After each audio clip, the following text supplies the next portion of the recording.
இய்யாக்க நஅபுது வ இய்யாக்க நஸ்தஈன். ஓகேவா? காஃப்லாம் பேஷ் குல், ஹ பேஷ் ஹு, வாவ் ஜபர் வ, குல் ஹுவ.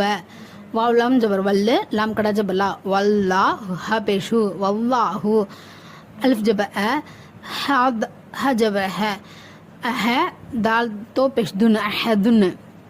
குல் ஹுவல்லாஹு அஹத். பார்த்துருக்கோம் இல்லையா? ஜபர் ஜேர் பேஷ் தோஜேர் தோபேஷ். தோபேஷ் வந்திருக்கா? எப்படி ஓதணும்? சுக்குன் வச்சு ஓதணும். குல் ஹுவல்லாஹு அஹத். இது வச்சு நிறுத்தணுமா? ஓகே. இந்த குல்ஹுல்லாஹு அது சூறா வருதுங்களா, அந்த வார்த்தைகள் தான் கொடுத்துருக்காங்க. அடுத்தது வந்து அலிஃப் ஜ இ, நுன் ஜபன இன்ன, மீம் ஜப ம, ஐன் ஜப ம, ஐன் லாம் ஜப அல், இன்ன ம அல், ஐன் சீன் பேஸ் உஸ், உஸ் ரார் ஜ ரி, இன்ன ம அல் உஸ்ரி, யாசீன் பேஷ் யுஸ், ராத்தோ ஜபரன